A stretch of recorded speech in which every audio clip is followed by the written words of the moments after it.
ବନ୍ଧୁଗଣ, ଆସନ୍ତାକାଲି ଶୁକ୍ରବାର ଦିନ ହେଉଛି ପବିତ୍ର ଦୋଳ ପୂର୍ଣ୍ଣିମା ଏବଂ ଏଥିସହିତ ବର୍ଷ 2025ର ପ୍ରଥମ ଚନ୍ଦ୍ରଗ୍ରହଣ ଲାଗିବା ପାଇଁ ଯାଉଅଛି, ଯାହା ଏକ ବିରଳ ଏବଂ ମହାଜାଗତିକ ଦୃଶ୍ୟ ଭାବରେ ମହାଶୂନ୍ୟରେ ସଂଗଠିତ ହେବ। ଦୋଳ ପୂର୍ଣ୍ଣିମା ଓ ଚନ୍ଦ୍ରଗ୍ରହଣ ଗୋଟିଏ ଦିନରେ ପଡ଼ୁଥିବାରୁ ଏହା ବହୁତ ବିରଳ ରହିବ ଏବଂ ଏମିତି ସଂଯୋଗ ଦୀର୍ଘ 500 ବର୍ଷ ପରେ ପଡ଼ୁଅଛି। ତେଣୁ ଏହି ଚନ୍ଦ୍ରଗ୍ରହଣ ଗ୍ରହ ଓ ନକ୍ଷତ୍ରମାନଙ୍କ ମଧ୍ୟରେ ଏକ ଅଦ୍ଭୁତ ମହାସଂଯୋଗ ସୃଷ୍ଟି କରିବା ପାଇଁ ଯାଉଅଛି। ଯେହେତୁ ଏହା ହେଉଛି ଏକ ବିରଳ ଚନ୍ଦ୍ରଗ୍ରହଣ, ତେଣୁ ଏହା ପୂର୍ଣ୍ଣିମା ତିଥିରେ ଅର୍ଥାତ୍ ପବିତ୍ର ଦୋଳ ପୂର୍ଣ୍ଣିମା ଦିନ ଲାଗିବା ପାଇଁ ଯାଉଅଛି।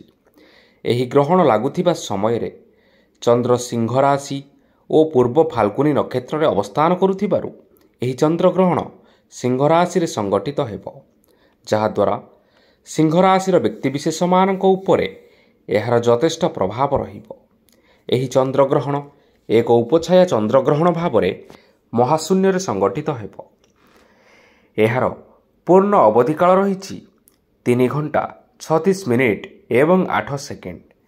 ଯେହେତୁ ଏହି ଚନ୍ଦ୍ରଗ୍ରହଣ ଦୋଳ ପୂର୍ଣ୍ଣିମା ଦିନ ପଡ଼ୁଅଛି, ତେବେ କେମିତି ଏହାକୁ ପାଳନ କରିବେ ଓ କେଉଁ ସମୟରେ ପାଳନ କରିବେ, ଏହିସବୁ ବିଷୟରେ ଆଜି ଆମେ ଆପଣମାନଙ୍କୁ ଏହି ଭିଡ଼ିଓ ମାଧ୍ୟମରେ ସମ୍ପୂର୍ଣ୍ଣ ଭାବରେ ଜଣାଇବୁ।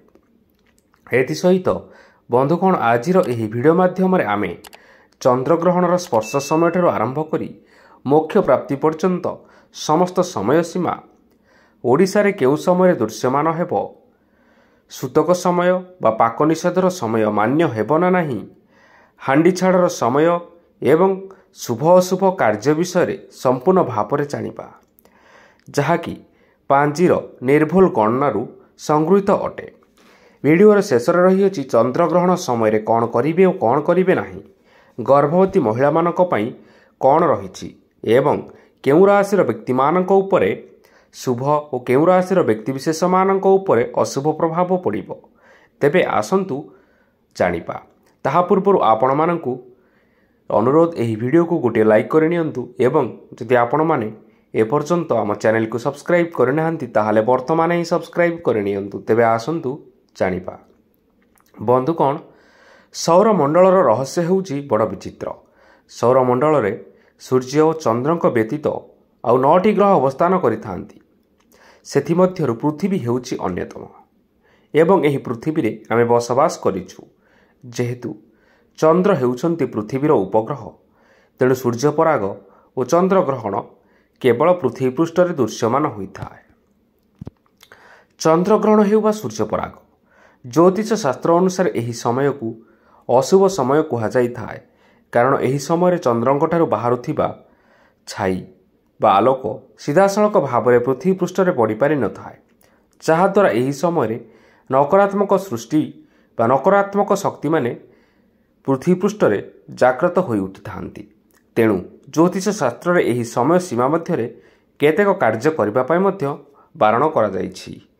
ସାଧାରଣତଃ ଗ୍ରହଣ ଲାଗିବାର 9 ଘଣ୍ଟା ବା 3 ପ୍ରହର ପୂର୍ବରୁ ଏବଂ ପରାଗ ଲାଗିବାର 12 ଘଣ୍ଟା ବା 4 ପ୍ରହର ପୂର୍ବରୁ ପାକ ନିଷେଧ ବା ହାଣ୍ଡି ଛାଡ଼ କରାଯାଇଥାଏ। ଏହି ସମୟକୁ ସୂତକ ସମୟ ମଧ୍ୟ କୁହାଯାଇଥାଏ। ଏହି ଗ୍ରହଣ ଲାଗୁଥିବା ସମୟରେ ଖାଦ୍ୟ ଗ୍ରହଣ କରିବାକୁ ମଧ୍ୟ ବାରଣ କରାଯାଇଛି, କାରଣ ଏହି ଗ୍ରହଣ ଲାଗୁଥିବା ସମୟରେ ପେଟରେ କିଛି ଖାଦ୍ୟ ପଦାର୍ଥ ନ ରହିବା ହିଁ ଭଲ। ତେଣୁ 9 ଘଣ୍ଟା ବା 3 ପ୍ରହର ପୂର୍ବରୁ ହାଣ୍ଡି ଛାଡ଼ କରାଯାଇଥାଏ। ବନ୍ଧୁଗଣ, ଆସନ୍ତାକାଲି ଶୁକ୍ରବାର ଅର୍ଥାତ୍ ପବିତ୍ର ଦୋଳ ପୂର୍ଣ୍ଣିମା ଦିନ ବର୍ଷର ପ୍ରଥମ ଚନ୍ଦ୍ରଗ୍ରହଣ ଲାଗିବା ପାଇଁ ଯାଉଅଛି। ଏହି ବର୍ଷ ସମୁଦାୟ 4ଟି ମହାଜାଗତିକ ଦୃଶ୍ୟ ମହାକାଶରେ ଦେଖିବା ପାଇଁ ମିଳିବ। ସେଥିମଧ୍ୟରୁ 2ଟି ଚନ୍ଦ୍ରଗ୍ରହଣ ଏବଂ ଆଉ 2ଟି ସୂର୍ଯ୍ୟପରାଗ ଅଟେ। ତେବେ ଆସନ୍ତାକାଲି ବର୍ଷ 2025ର ପ୍ରଥମ ଚନ୍ଦ୍ରଗ୍ରହଣ ଲାଗିବା ପାଇଁ ଯାଉଅଛି। ତେବେ ଆସନ୍ତୁ ଏବେ ଜାଣିନେବା ଏହି ଚନ୍ଦ୍ରଗ୍ରହଣ ସମୟରେ କ'ଣ କରିବେ ଓ କ'ଣ କରିବେ ନାହିଁ ଏବଂ ଏହିସବୁ ବିଷୟ ଜାଣିବା ପୂର୍ବରୁ ପ୍ରଥମେ ଜାଣିନେବା ଗ୍ରହଣ ଲାଗିବାର ସମୟ ସୀମା ଏବଂ ଏହା କେଉଁ ସମୟରେ ଦୃଶ୍ୟମାନ ହେବ, କେଉଁ ଜାଗାରେ ଦୃଶ୍ୟମାନ ହେବ ଏବଂ ଏହାର ପ୍ରଭାବ କ'ଣ ରହିଛି। ପ୍ରଥମେ ଜାଣି ରଖିବା ଗ୍ରହଣ ଲାଗିବାର ସମୟ ବା ଗ୍ରାସ ସମୟ। ଆସନ୍ତାକାଲି 14 ତାରିଖ ଶୁକ୍ରବାର ଦିନ ଲାଗିବାକୁ ଯାଉଥିବା ଚନ୍ଦ୍ରଗ୍ରହଣ ହେଉଛି ଏକ ଉପଛାୟା ଚନ୍ଦ୍ରଗ୍ରହଣ। ଏହି ଗ୍ରହଣର ଗ୍ରାସ ବା ଗ୍ରହଣ ଲାଗିବାର ସମୟ ହେଉଛି ସକାଳ 10:41 ଆରମ୍ଭ ହୋଇ ଦିନ 2:17 ଏବଂ 19 ଶେଷ ହେବ। ଏହି ଗ୍ରହଣ ମହାକାଶରେ ପ୍ରାୟ 3 ଘଣ୍ଟା 36 ଏବଂ 8 ପର୍ଯ୍ୟନ୍ତ ଦୃଶ୍ୟମାନ ହେବ। ଦିନ 11:14 ଏବଂ 15 ସର୍ବାଧିକ ଚନ୍ଦ୍ରଗ୍ରହଣ ମହାକାଶରେ ଦୃଶ୍ୟମାନ ହେବ। ତେବେ ଏହି ଗ୍ରହଣ ଉତ୍ତର ଏବଂ ଦକ୍ଷିଣ ଆମେରିକା, କାନାଡ଼ା, ପଶ୍ଚିମ ଆଫ୍ରିକା, ୟୁରୋପ, ଏସିଆ ଏବଂ ଆଣ୍ଟାର୍କଟିକାରେ ଦୃଶ୍ୟମାନ ହେବ।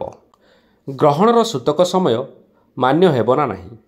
ସାଧାରଣତଃ ଗ୍ରହଣ ଲାଗିବାର 9 ଘଣ୍ଟା ବା 3 ପ୍ରହର ପୂର୍ବରୁ ଏବଂ ପରାଗ ଲାଗିବାର 12 ଘଣ୍ଟା ବା 4 ପ୍ରହର ପୂର୍ବରୁ ପାକ ନିଷେଧ ବା ହାଣ୍ଡିଛାଡ଼ କରାଯାଇଥାଏ। ଏହି ସମୟକୁ ସୂତକ ସମୟ ମଧ୍ୟ କୁହାଯାଇଥାଏ। ଯେହେତୁ ଏହି ଗ୍ରହଣ ଲାଗିବା ପାଇଁ ଯାଉଅଛି, ତେଣୁ 9 ଘଣ୍ଟା ପୂର୍ବରୁ ହାଣ୍ଡିଛାଡ଼ କରାଯାଇଥାଏ। ତେବେ ଏହି ଚନ୍ଦ୍ରଗ୍ରହଣ ଆସନ୍ତାକାଲି 14 ତାରିଖରେ ଲାଗିବା ପାଇଁ ଯାଉଅଛି। ଏହା ଭାରତ ଏବଂ ଓଡ଼ିଶାରେ ଦୃଶ୍ୟମାନ ହେବ ନାହିଁ, କାରଣ ଗ୍ରହଣ ଦିନ ସମୟରେ ଲାଗିବା ପାଇଁ ଯାଉଅଛି। ଉତ୍ତର ଏବଂ ଦକ୍ଷିଣ ଆମେରିକା, କାନାଡ଼ା, ପଶ୍ଚିମ ଆଫ୍ରିକା, ୟୁରୋପ, ଏସିଆ ଏବଂ ଆଣ୍ଟାର୍କଟିକାରେ ଦେଖାଯିବ। ସକାଳ ସମୟରେ ଭାରତର ଉତ୍ତର ପଶ୍ଚିମ ରାଜ୍ୟମାନଙ୍କରେ କିଛି ସମୟ ପାଇଁ ଦୃଶ୍ୟମାନ ହେବାର ସମ୍ଭାବନା ରହିଅଛି। ଜ୍ୟୋତିଷ ଶାସ୍ତ୍ର ଅନୁସାରେ ଉପଛାୟା ଚନ୍ଦ୍ରଗ୍ରହଣ ହେବା କାରଣରୁ ଏହି ଚନ୍ଦ୍ରଗ୍ରହଣର ସୂତକ କାଳ ବା ହାଣ୍ଡିଛାଡ଼ ସମୟ ମାନ୍ୟ ହେବ ନାହିଁ, କାରଣ ସେହି ଗ୍ରହଣର ସୂତକ କାଳ ମାନ୍ୟ ହୋଇଥାଏ ଯେଉଁ ଗ୍ରହଣ ଖାଲି ଆଖିରେ ଦେଖାଯାଇ ପାରିଥାଏ। ଯେହେତୁ ଏହା ଏକ ଉପଛାୟା ଚନ୍ଦ୍ରଗ୍ରହଣ, ତେଣୁ ଏହି ଚନ୍ଦ୍ରଗ୍ରହଣ ଖାଲି ଆଖିରେ ଦୃଶ୍ୟମାନ ହେବ ନାହିଁ। ଉପଛାୟା ଚନ୍ଦ୍ରଗ୍ରହଣ ସେତେବେଳେ ହୋଇଥାଏ ଯେତେବେଳେ ସୂର୍ଯ୍ୟ ଓ ଚନ୍ଦ୍ରଙ୍କ ମଧ୍ୟରେ ପୃଥିବୀ ଆସିଥାଏ, କିନ୍ତୁ ସେହି 3 ଜଣ ଏକ ସରଳ ରେଖାରେ ରହିନଥାନ୍ତି, କାରଣ ଗ୍ରହଣ ଲାଗିବା ପୂର୍ବରୁ ଚନ୍ଦ୍ରମା ପୃଥିବୀର ଉପଛାୟାରେ ପ୍ରବେଶ କରିଥାଏ ଓ ଏହାପରେ ସେ ପୃଥିବୀର ବାସ୍ତବିକ ଛାୟାରେ ପ୍ରବେଶ କରିଥାଏ। ଯେତେବେଳେ ଏମିତି ହୋଇଥାଏ ସେତେବେଳେ ଚନ୍ଦ୍ରଗ୍ରହଣ ଲାଗିଥାଏ, କିନ୍ତୁ କେତେଥର ଏମିତି ବି ଦେଖାଯାଇଥାଏ କି ଚନ୍ଦ୍ରମା କେବଳ ପୃଥିବୀର ଉପଛାୟାରେ ହିଁ ପ୍ରବେଶ କରି ପୁଣି ଫେରିଆସିଥାଏ।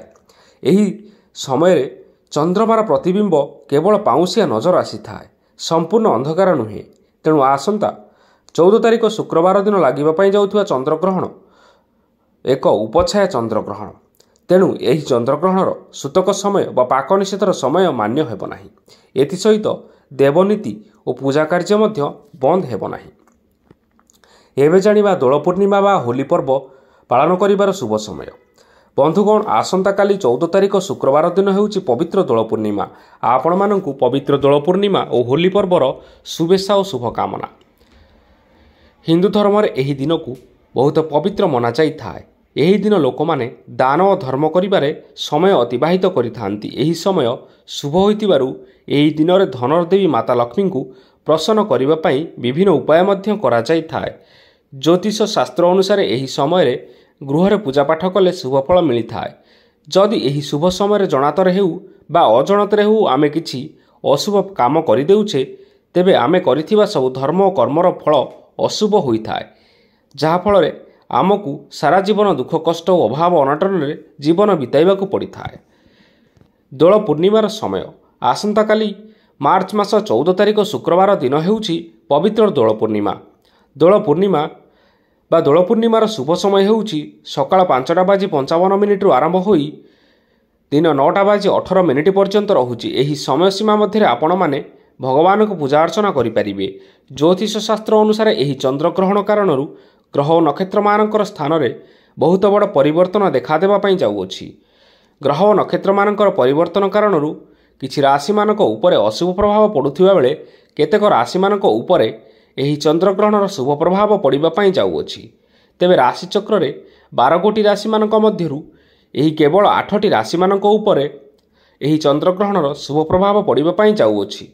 ସେହି ଭାଗ୍ୟଶାଳୀ ରାଶିମାନେ ହେଉଛନ୍ତି ବୃଷ ରାଶି, ମିଥୁନ ରାଶି, କର୍କଟ ରାଶି, କନ୍ୟା ରାଶି, ତୁଳା ରାଶି, ବିଛା ରାଶି, ମକର ରାଶି ଏବଂ ମୀନ ରାଶି। ଏଥିସହିତ ମେଷ ରାଶି, ସିଂହ ରାଶି, ଧନୁ ରାଶି ଏବଂ କୁମ୍ଭ ରାଶିର ବ୍ୟକ୍ତିବିଶେଷମାନଙ୍କ ଉପରେ ଏହି ଚନ୍ଦ୍ରଗ୍ରହଣର ଖରାପ ବା ଅଶୁଭ ପ୍ରଭାବ ପଡ଼ିବା ପାଇଁ ଯାଉଅଛି।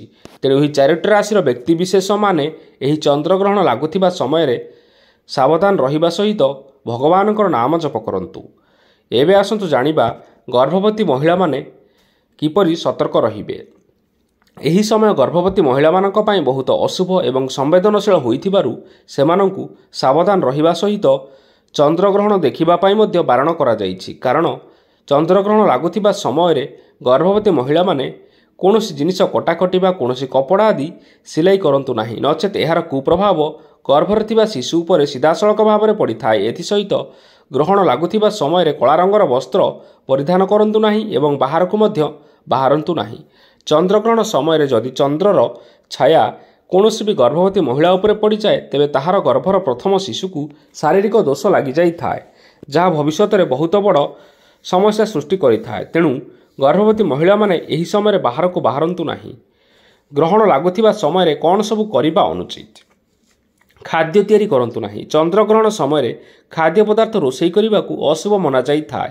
ଏହି ସମୟରେ ରନ୍ଧା ହୋଇଥିବା ଖାଦ୍ୟ ଜ୍ୟୋତିଷ ଶାସ୍ତ୍ର ଅନୁସାରେ ଅଶୁଦ୍ଧ ହୋଇଥାଏ। ଏଥିପାଇଁ ଆପଣମାନେ ଚନ୍ଦ୍ରଗ୍ରହଣ ସମୟରେ ରୋଷେଇ କାର୍ଯ୍ୟ କେବେ ହେଲେ କରନ୍ତୁ ନାହିଁ।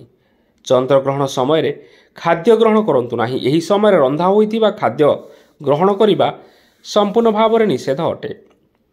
ଜ୍ୟୋତିଷ ଶାସ୍ତ୍ର ଅନୁସାରେ ଚନ୍ଦ୍ରଗ୍ରହଣ ସମୟରେ ରନ୍ଧା ହୋଇଥିବା ଖାଦ୍ୟ ଖାଇଲେ ଏହା ଆମ ଶରୀର ଉପରେ କୁପ୍ରଭାବ ପକାଇଥାଏ। ତେଣୁ ଗ୍ରହଣ ହେଉ ବା ପରାଗ, ଏହି ସମୟରେ ଶୁଖିଲା ଖାଦ୍ୟ ବା ଫଳମୂଳ ଇତ୍ୟାଦି ଆପଣ ଖାଇପାରିବେ। ଗର୍ଭବତୀ ମହିଳାମାନେ ସତର୍କ ରୁହନ୍ତୁ। ଚନ୍ଦ୍ରଗ୍ରହଣ ସମୟରେ ଯେଉଁ ଗର୍ଭବତୀ ମହିଳାମାନେ ଅଛନ୍ତି ସେମାନେ ଘର ବାହାରକୁ ଯିବାକୁ ନିଷେଧ କରାଯାଇଛି।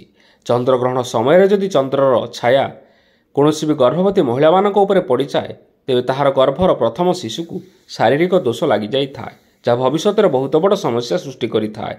ତେଣୁ ଗର୍ଭବତୀ ମହିଳାମାନେ ଏହି ସମୟରେ ଟିକିଏ ସାବଧାନ ରହିବା ପାଇଁ ଚେଷ୍ଟା କରନ୍ତୁ। ଚନ୍ଦ୍ରଗ୍ରହଣ ସମୟରେ କୌଣସି ଶୁଭ କାର୍ଯ୍ୟ କରନ୍ତୁ ନାହିଁ ଏବଂ କୌଣସି ଶୁଭ କାର୍ଯ୍ୟ କରିବା ପାଇଁ ମଧ୍ୟ ଆଲୋଚନା କରନ୍ତୁ ନାହିଁ। ଏହାଦ୍ୱାରା ଆପଣଙ୍କ ପରିବାରରେ ଅନିଷ୍ଟ ହୋଇଥାଏ। ଚନ୍ଦ୍ରଗ୍ରହଣ ସମୟରେ ଠାକୁର ପୂଜା କରନ୍ତୁ ନାହିଁ। ଏହି ସମୟରେ ଠାକୁର ଘରକୁ ସମ୍ପୂର୍ଣ୍ଣ ଭାବରେ ବନ୍ଦ କରି ରଖନ୍ତୁ ଏବଂ ଚନ୍ଦ୍ରଗ୍ରହଣ ସମୟରେ କୌଣସି ବୃକ୍ଷକୁ ସ୍ପର୍ଶ ମଧ୍ୟ କରନ୍ତୁ ନାହିଁ। ଚନ୍ଦ୍ରଗ୍ରହଣ ସମୟରେ ଅର୍ଣ୍ଣଦାନ କରିବାର ଉତ୍ତମ ସମୟ ମନାଯାଇଛି। ଏମିତି କୁହାଯାଇଛି କି ଏହି ଚନ୍ଦ୍ରଗ୍ରହଣ ସମୟରେ ଅର୍ଣ୍ଣଦାନ କରିଲେ ଶରୀରରେ କୌଣସି ରୋଗ ହୋଇନଥାଏ। ଗ୍ରହଣ ଶେଷ ହେବା ପରେ ସ୍ନାନ କରିବା ଓ ପିନ୍ଧିଥିବା ବସ୍ତ୍ରକୁ ଧୋଇ ନେବା ଉଚିତ ଏବଂ ନିଜ ଘରେ ଗଙ୍ଗାଜଳ ଛିଞ୍ଚନ କରି ଘରକୁ ପବିତ୍ର କରିନେବା ଉଚିତ ଏବଂ ଏହାପରେ କିଛି ଅନ୍ନ ଇତ୍ୟାଦି ରନ୍ଧନ କରି କିଛି ଗରିବ ଲୋକମାନଙ୍କୁ ଯଦି ଆପଣମାନେ ଖାଇବାକୁ ଦିଅନ୍ତି, ତାହାଦ୍ୱାରା ଆପଣଙ୍କୁ ଅନେକ ଶୁଭଫଳ ମିଳିଥାଏ। ଚନ୍ଦ୍ରଗ୍ରହଣ ସମୟରେ କାହା ସହ କଥାବାର୍ତ୍ତା ହୁଅନ୍ତୁ ନାହିଁ ଓ ସେହି ସମୟରେ ଭଗବାନଙ୍କର ମାଳା ଜପ କରନ୍ତୁ। ଏହାଦ୍ୱାରା ଗ୍ରହର ଖରାପ ପ୍ରଭାବ ଆପଣଙ୍କ ଉପରେ ପଡ଼ିନଥାଏ ଏବଂ ଚନ୍ଦ୍ରଗ୍ରହଣ ସମୟରେ ଚନ୍ଦ୍ରଙ୍କର ଛାୟା ବହୁତ କ୍ଷତିକାରକ ମଧ୍ୟ ହୋଇଥାଏ। ଏଥିପାଇଁ ଗ୍ରହଣ ସମୟରେ ଆପଣ ଆପଣଙ୍କର ଘରର ସମସ୍ତ କବାଟ ଓ ଝରକା ଇତ୍ୟାଦି ବନ୍ଦ କରି ରଖନ୍ତୁ, ଯାହାଦ୍ୱାରା ଆପଣଙ୍କ ଗୃହକୁ ନକାରାତ୍ମକ ଶକ୍ତି ପ୍ରବେଶ କରିପାରିବ ନାହିଁ। ଚନ୍ଦ୍ରଗ୍ରହଣ ସମୟରେ ଶାରୀରିକ ସମ୍ପର୍କ ରଖନ୍ତୁ ନାହିଁ। ଏହି ସମୟରେ ନକାରାତ୍ମକ ଶକ୍ତିର ପ୍ରଭାବ ଅଧିକ ରହିଥିବାରୁ ବିବାହିତ ପୁରୁଷ ଓ ମହିଳାମାନେ ଶାରୀରିକ ସମ୍ପର୍କ ରଖନ୍ତୁ ନାହିଁ। ଏହାକୁ ଜ୍ୟୋତିଷ ଶାସ୍ତ୍ରରେ ଅଶୁଭ ମନାଯାଇଛି। ଏହାଦ୍ୱାରା ଆପଣଙ୍କର ସମ୍ପର୍କରେ ଫାଟ ସୃଷ୍ଟି ହୋଇଥାଏ ଏବଂ ଏହାର କୁପ୍ରଭାବ ଆପଣଙ୍କ ସନ୍ତାନମାନଙ୍କ ଉପରେ ମଧ୍ୟ ପଡ଼ିଥାଏ। ଜ୍ୟୋତିଷ ଶାସ୍ତ୍ର ଅନୁସାରେ ଏହି ଚନ୍ଦ୍ରଗ୍ରହଣ କାରଣରୁ ଗ୍ରହ ଓ ନକ୍ଷତ୍ରମାନଙ୍କର ସ୍ଥାନରେ ବହୁତ ବଡ଼ ପରିବର୍ତ୍ତନ ଦେଖାଦେବା ପାଇଁ ଯାଉଅଛି। ଗ୍ରହମାନଙ୍କର ପରିବର୍ତ୍ତନ କାରଣରୁ କିଛି ରାଶିମାନଙ୍କ ଉପରେ ଅଶୁଭ ପ୍ରଭାବ ପଡ଼ୁଥିବା ବେଳେ କେତେକ ରାଶିମାନଙ୍କ ଉପରେ ଏହି ଚନ୍ଦ୍ରଗ୍ରହଣର ଶୁଭ ପ୍ରଭାବ ମଧ୍ୟ ପଡ଼ିବା ପାଇଁ ଯାଉଅଛି। ତେବେ ରାଶିଚକ୍ରର 12 ଗୋଟି ରାଶିମାନଙ୍କ ମଧ୍ୟରୁ ଏହି 8ଟି ରାଶିର ବ୍ୟକ୍ତି ବିଶେଷମାନଙ୍କ ଉପରେ ଏହି ଚନ୍ଦ୍ରଗ୍ରହଣର ଶୁଭ ପ୍ରଭାବ ପଡ଼ିବା ପାଇଁ ଯାଉଅଛି। ସେହି ସବୁ ଭାଗ୍ୟଶାଳୀ ରାଶିମାନେ ହେଉଛନ୍ତି ବୃଷ ରାଶି, ମିଥୁନ ରାଶି, କର୍କଟ ରାଶି, କନ୍ୟା ରାଶି, ତୁଳା ରାଶି, ବିଛା ରାଶି, ମକର ରାଶି ଏବଂ ମୀନ ରାଶି। ଏଥିସହିତ ମେଷ ରାଶି, ସିଂହ ରାଶି, ଧନୁ ରାଶି ଏବଂ କୁମ୍ଭ ରାଶିର ବ୍ୟକ୍ତିବିଶେଷମାନଙ୍କ ଉପରେ ଏହି ଚନ୍ଦ୍ରଗ୍ରହଣର ଅଶୁଭ ତଥା ଖରାପ ପ୍ରଭାବ ପଡ଼ିବା ପାଇଁ ଯାଉଅଛି। ତେଣୁ ଏହି 4ଟି ରାଶିର ବ୍ୟକ୍ତିବିଶେଷମାନେ ଏହି ଚନ୍ଦ୍ରଗ୍ରହଣ ଲାଗୁଥିବା ସମୟରେ ସାବଧାନ ରହିବା ପାଇଁ ଚେଷ୍ଟା କରନ୍ତୁ ଏବଂ ଭଗବାନଙ୍କର ନାମ ଜପ କରନ୍ତୁ। ଦେଖିବେ ଆପଣମାନଙ୍କ ଉପରକୁ ଆସୁଥିବା ଘାତ ଓ ପ୍ରତିଘାତ ଆପେ ଆପେ ଦୂର ହୋଇଯିବ। ତେବେ ବନ୍ଧୁଗଣ, ଏହା ଥିଲା ଏହି ବର୍ଷ ପ୍ରଥମ ଚନ୍ଦ୍ରଗ୍ରହଣ ସମ୍ପୂର୍ଣ୍ଣ ବିବରଣୀ। ଆଶା କରୁଛୁ ଆପଣମାନଙ୍କୁ ଏହି ଭିଡ଼ିଓଟି ନିଶ୍ଚୟ ପସନ୍ଦ ଆସିଥିବ। ପସନ୍ଦ ଆସିଥିଲେ ଏହି ଭିଡ଼ିଓକୁ ଲାଇକ୍ କରିବା ସହିତ ଆପଣଙ୍କ ପ୍ରିୟଜନମାନଙ୍କ ସହିତ ସେୟାର କରିନିଅନ୍ତୁ ଏବଂ ଆମ ଚ୍ୟାନେଲକୁ ମଧ୍ୟ ସବସ୍କ୍ରାଇବ୍ କରିନିଅନ୍ତୁ। ଧନ୍ୟବାଦ।